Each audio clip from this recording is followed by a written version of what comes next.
কাহিনী কণ্ঠে আপনাকে স্বাগত। আমরা এখানে অলৌকিক, রহস্য, রোমাঞ্চ এবং আরও অন্যান্য বিভিন্ন রকমের গল্প প্রকাশ করে থাকি। আজ কাহিনী কণ্ঠে আপনার জন্য রয়েছে আমাদের প্রথম নিবেদন, অতীন বন্দ্যোপাধ্যায়ের লেখা একটি ছোট গল্প, হরিচরণ বাবু। শুরু করা হচ্ছে হরিচরণ বাবু। ঈশ্বর যখন আছেন তখন ভূতও নিশ্চয়ই থাকবে। ঠিক এমনটাই হরিচরণবাবু তার কারখানার মালিক সমরেশবাবুকে বলতেন। হরিচরণবাবু বিয়ে থা করেননি, তার বয়স ওই 40-এর কাছাকাছি। এই বয়সে তার প্রথম চাকরি, মাথায় টাক পড়েছে, বেকারও ছিলেন। তার বাবা ডাকসাইটে ফুটবলার ছিলেন। বলতে গেলে তিনি যখন চাকরির জন্য সমরেশবাবুর সাথে দেখা করতে আসেন, তখন তার বাবার নাম শুনে তাকে চাকরিটা না দিয়ে পারেননি সমরেশবাবু। তার বাবা ছিলেন একজন বড় ফুটবলার, বলতে গেলে কিংবদন্তি। এমন একজন মানুষের ছেলে বেকার থাকবে ভাবতে কষ্ট হয়েছিল সমরেশবাবুর। প্রথম তিনি ভাউচার লিখতেন, কারখানার বিল আদান প্রদান করতেন। পরে তাকে প্রোডাকশনের দিকটা সামলাতে দেওয়া হয়। এই অল্প কয়েকদিনের মধ্যেই সমরেশবাবুর সাথে তার বেশ ভালোই বন্ধুত্ব হয়ে গিয়েছিল।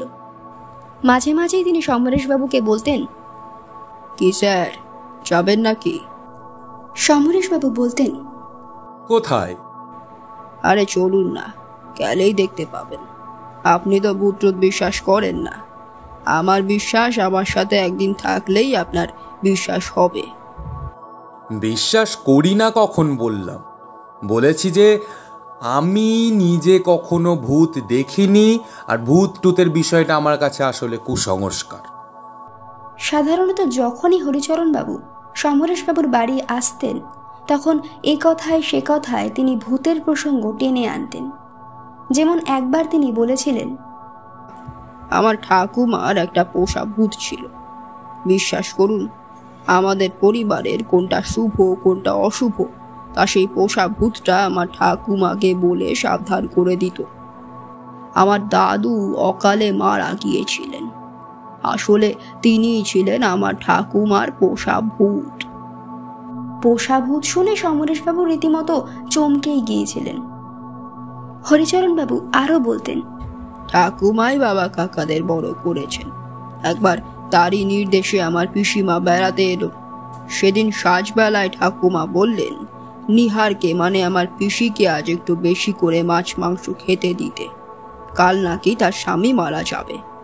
বাবা তো শুনে অবাক। পরে আমরা জেনেছিলাম যে সব নাকি আমার ঠাকুমার পোষা ভূত, মানে আমার দাদু তাকে বলে গিয়েছে। হরিচরণবাবু আজও নাকি ঘোর অমাবস্যায় তার ঠাকুমার ঘরে ঢুকলে টের পান যে সেই পোষা ভূতটা আজও বাড়ি ছেড়ে যায়নি।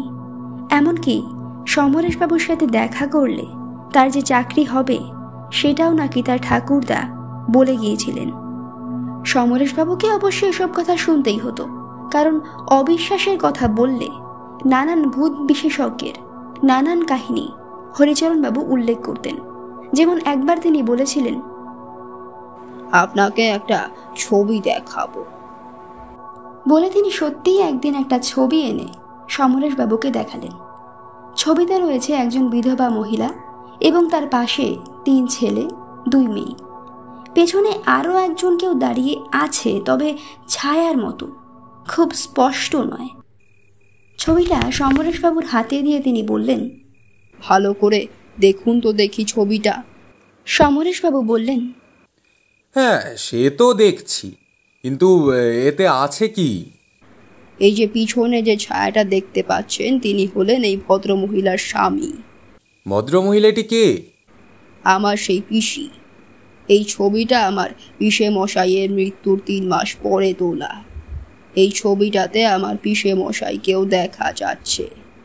মৃত্যুর পরও মানুষ যে তার আত্মীয় স্বজন ছেড়ে যেতে চায় না, এটা তার জ্বলন্ত প্রমাণ। আপনার এখনো বিশ্বাস করতে কষ্ট হয় তো যে ভূত নেই? আচ্ছা, এটা যে আপনার পিসে মশাই, তা জানলেন কি করে? জানবো না?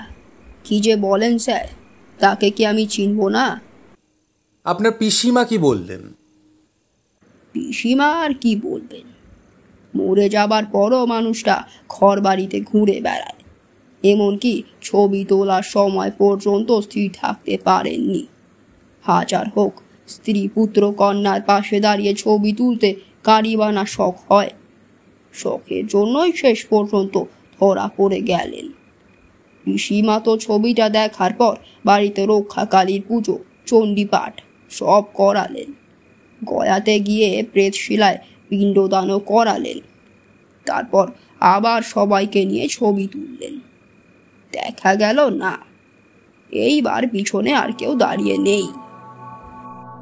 তবে হরিচরণ বাবুর সাথে সমরেশ বাবুর আর বেশি দিন এক কারখানায় কাজ করা সম্ভব হলো না। শ্রমিকদের দাবি দাওয়া বাড়তে থাকলো, অথচ প্রোডাকশন বাড়ল না। হরিচরণ বাবু বলতেন যে এও নাকি এক ধরনের ভূত। একদিন নাছরবান্ধা হয়েই সমরেশ বাবুকে তার বাড়িতে নিয়ে গেলেন তিনি। পৈতৃক সম্পত্তির একখানা ঘর ভাগে জুটেছে তার। শোভাবাজারের এক এদো গলির মধ্যে দোতলা বাড়ি। বাড়ির শেষ কোণের ঘরটায় তিনি থাকেন। কাকা জ্যাঠাদের সাথে খুব একটা ভালো সম্পর্ক আছে বলে মনে হয় না। আলো না জ্বাললে ঘরের কিছুই দেখা যায় না। একটা খুলখুলি দিয়ে সামান্য আলো আসে। প্রায় পা টিপে টিপে তার ঘরের দিকে এগোতে হয়। দিনের বেলাতেও কেমন যেন গা ছমছম করে। বোঝা গেল যে বাড়ির লোকজন এদিকটায় খুব একটা বেশি আসে না। ঘরের দেওয়ালে সেই পিসির গ্রুপ ছবি, তার নিচে তক্তপোষ, মাদুর আর ময়লা তোষক বালিশ। একটা হরিণের ছালও রয়েছে। এটাতে বসেই নাকি হরিচরণবাবুর ঠাকুমা তার দাদুর সাথে কথা বলতেন। তক্তপোষের নিচে রয়েছে অজস্র শিশি বোতল, পিতলের বাটি আর আলতার শিশি। আলতার শিশি দেখে সমরেশবাবু বললেন, ওটা দিয়ে কি হয়? হরিচরণবাবু কেমন যেন হকচকিয়ে গেলেন। তারপর খানিকটা আমতা আমতা করে বললেন, আমার ঠাকুমা বিধবা হলেও সধবার বেশে থাকতেন। মাছ মাংস খেতেন, সিঁদুর পরতেন, আলতা পায়ে দিতেন। আমার দাদুই নাকি তাকে বলতেন এসব করতে। তিনি এও বলেছিলেন যে শুধু নাকি এই আসনটার জন্য তিনি পৈতৃক সম্পত্তির সব কিছু ছেড়ে দিতে রাজি ছিলেন। কিছু নেনও নেই। তবু তার ছোট কাকা বাড়ির ছেলে ফুটপাতে গিয়ে উঠবে এ কথা ভেবে শেষের দিকে একতলায় এই পরিত্যক্ত ঘরটা তার জন্য ছেড়ে দিয়েছিলেন। সমরেশবাবু অবশ্য আলতা শিশিটাই দেখছিলেন।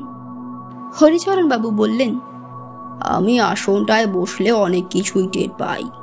বিশ্বাস করুন, আমাদের ছাদের কার্নিশে শকুন উড়ে এসে বসবে তা আগে থেকেই টের পেয়েছিলাম। কেরস্থের বাড়িতে শকুন বসা খুব অশুভ ব্যাপার স্যার। সকালের দিকেই সেদিন ছাদে উঠে গেছিলাম, ঠিক দেখছি উড়ে আসছে। তারপর ভাইপো ভাইচিদের নিয়ে সারাদিন ছাদে শকুন দুটোকে তাড়া করলাম। বসলে কি হতো? কারো অপমৃত্যু হতো স্যার। কার?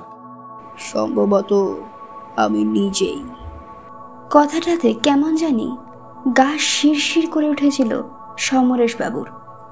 এদিকে হরিচরণবাবু বলেই চলেছেন, ঘোর অমাবস্যায় আসনটায় বসলে ঠাকুমা ঠাকুরদা যে কোনো আত্মার সাথেই আমি কথা বলতে পারি স্যার। আপনি বসবেন নাকি একদিন? অবশ্য নিয়ম কানুন আছে। লাল বারগরদের শাড়ি পরতে হবে, পায়ে আলতা, কপালে সিঁদুরের টিপ, একেবারে একজন নারীর বেশে বসতে হবে, না হলে হবে না। এতক্ষণে আলতা রহস্যটা টের পেয়ে সমরেশবাবু একটু মুচকি হাসতে হরিচরণবাবু খুব গম্ভীরভাবেই বলেছিলেন, এদের নিয়ে তামাশা ঠিক নয় স্যার। এমন একজন মানুষ এ বাড়িতে থাকে, ভাইপো ভাইজিয়া পর্যন্ত কাছে আসে না। উন্মাদ নয় তো? কে জানে। এতটা বিশ্লেষণের অবশ্য কোনো প্রয়োজন ছিল না সমরেশবাবুর। পৃথিবীতে কত বিচিত্র লোকই তো আছে, যে যার বিশ্বাস নিয়ে বাঁচে, বড় হয়, আবার একদিন মরেও যায়। তাই হরিচরণবাবুর বিশ্বাসে তিনি আঘাত দিতে চাননি। বছর 10 হলো হরিচরণবাবুর সাথে ছাড়াছাড়ি হয়ে গেছে সমরেশবাবুর। কারখানা সত্যিই উঠে গিয়েছে। হরিচরণবাবুও বেকার হলেন, আর সমরেশবাবুও। তবে সঙ্গে সঙ্গে একটা খবরের কাগজের কারখানায় চাকরি পেয়ে গিয়েছিলেন সমরেশবাবু। তার বাড়িঘরও রয়েছে, দোতলা বাড়ি, কেষ্টপুর খালের ধারে বাড়িটা। একদিন সকালে তিনি লিখতে বসেছেন, ঠিক এমন সময় হরিচরণবাবু হাজির। তাকে কেমন যেন লাগছে। লম্বা 5 ফুট মানুষটা যেন কিছুটা অস্বস্তির মধ্যে পড়ে গেছে। এসেই বললেন, নমস্কার স্যার, শুনলাম আপনার ছোট ছেলে নাকি এবার ডাক্তারিতে ভর্তি হয়েছে। ওনাকে একটা কঙ্কালও এনেছে। কিছু মনে করবেন না স্যার, ওই কঙ্কালটা আমি দেখতে চাই, তাই চলে এলাম। হরিচরণবাবুর এসব কথা জানবার নয়। বছর 4 ধরে তার সাথে সমরেশবাবুর কোনো সম্পর্ক নেই। তবু এতটা খবর রাখায় সমরেশবাবু ভারী অবাকই হয়েছিলেন। হয়তো কৃতজ্ঞতার বশেই তিনি তার সব খবর রাখতেন। সমরেশবাবু অবশ্য তার কোনো খবর রাখায় উৎসাহ বোধ করেননি। নিচের ঘরে কথাবার্তা হচ্ছিল। সমরেশবাবু জিজ্ঞেস করলেন, তা কি করছেন আজকাল? আর শরীরটা তো দেখছি বেশ ভেঙে গেছে। ইতিমধ্যে বাড়ির কাজের মেয়েটি তাদের জন্য চা আর কিছু খাবার রেখে গেল। হরিচরণবাবু বললেন, আমি এত সকালে কিছু খাই না স্যার, কঙ্কালটা দেখেই চলে যাব। একটা বড় বেতের বাঁশ কেটে কঙ্কালটা নিয়ে এসেছে আপনার ছেলে। দোতলার ঘরে তার খাটের নিচে আছে। হরিচরণবাবুর অদ্ভুত চরিত্র সমরেশবাবুর জানা। অন্য যে কারো মুখে কথা শুনলে চোখ কপালে উঠে যেত, কিন্তু হরিচরণবাবু বলেই চোখ কপালে উঠল না। কারণ তিনি জানেন আসনটায় বসলে তিনি সবই টের পান। সমরেশবাবু বললেন, চলুন দেখবেন। ছোট ছেলে বাড়িতেই ছিল। তার সাথে হরিচরণবাবুর পরিচয় করিয়ে দিলেন তিনি। কিন্তু এদিকে ছোট ছেলে দেখাবে কি? হরিচরণবাবু নিজেই বাস্কেটটা টেনে বের করলেন। হাড়গোড় সব মাটিতে ফেলে সাজাতে বসলেন। সমরেশবাবুর ছেলে হরিচরণবাবুর আচরণে কেমন জানি ঘাবড়েই গিয়েছিল। করটিটা হাতে নিয়ে দেখতে থাকলেন তিনি। তারপর মেরুদণ্ডের আলগা হাড়গুলো, বুকের পাঁজরের হাড়। সমরেশবাবুর দিকে তাকিয়ে তিনি বললেন, আপনার কখনো মনে হয়েছে স্যার যে ঠিক এরকমই একটা কুৎসিত কঙ্কাল আপনি বয়ে বেড়াচ্ছেন? আপনার ঠিক ভিতরেই আছে সে। সত্যি তো তাই, এটা আছে। ছাল চামড়া তুলে নিলে তিনিও তো এরকমই একটা কুৎসিত কঙ্কাল। হরিচরণবাবু অনেকক্ষণ ধরে অপালক দেখলেন কঙ্কালটা। তারপর বললেন, করটির একটা হাড় কম। সমরেশবাবুর ছেলে বলল, হ্যাঁ, অক্সিপিটালের পাশের 2টো হাড়ের একটা নেই, প্যারাইটাল একটা। ওটা খুঁজে আনবে। যার কাছ থেকে এনেছো তার বাড়িতেই ওটা পড়ে আছে, খুঁজলেই পাবে। খুঁত রাখবে কেন? এই বলে তিনি নিচে নেমে গেলেন। নামার সময় কেবল বলে গেলেন, কঙ্কালটা সচক্ষে দেখে গেলাম স্যার। চলি। তিনি চলে গেলে সমরেশবাবু কিছুক্ষণ বিমূঢ়ের মতো বসেছিলেন। এর কিছুদিন পর সমরেশবাবু তার স্ত্রীর চিৎকারে উপরে উঠে গেলেন। স্ত্রী বললেন, দেখো গে, ছাদের কার্নিশে সব শকুন বসে আছে। সমরেশবাবু কেমন জানি অশুভ সংকেতে ঘাবড়ে গেলেন। হরিচরণবাবুর আশা কঙ্কাল দেখা, শকুনের উড়ে আসার মধ্যে সারা বাড়িটা বুঝি এক ভৌতিক ষড়যন্ত্রের মধ্যে পড়ে গেছে। যেন হরিচরণবাবু শিক্ষা দিতে চান, বিদেহী আত্মায় বিশ্বাস নেই, দেখুন এবারে মজা। পরের দিন সকালেই তিনি ঠিক করলেন যে না, হরিচরণবাবুর কাছে ক্ষমা চেয়ে নিতে হবে। বলতে হবে যে ভূত প্রেত আছে। হরিচরণবাবু যেন আসনে বসে জেনে নেন যে সমরেশবাবুর বাড়িটি অশুভ প্রভাবের হাত থেকে কিভাবে রক্ষা পেতে পারে। তাই সকালেই সামান্য চা খেয়ে তিনি বেরিয়ে পড়লেন। সাধারণত হরিচরণবাবুর বাড়ি যেতে সময় লাগে না, তবে আজ কেন জানি তার মনে হলো হরিচরণবাবুর বাড়িটা অনেকটা দূরে। হরিচরণবাবু আছেন? এই বলে তিনি দরজায় কড়া নাড়লেন। এক ভদ্রমহিলা দরজা খুললেন। তিনি জিজ্ঞাসা করলেন, আপনি কি? সমরেশবাবু সব খুলে বললে ভদ্রমহিলা জানালেন, সে কি, উনি তো আজ 4 বছর ধরে নিখোঁজ। তিনি আপনার বাড়ি গেলেন অথচ নিজের বাড়ি এলেন না, অদ্ভুত ব্যাপার। কথাটা শুনে সমরেশবাবুর বুকটা ভয়ে ধপ করে উঠল।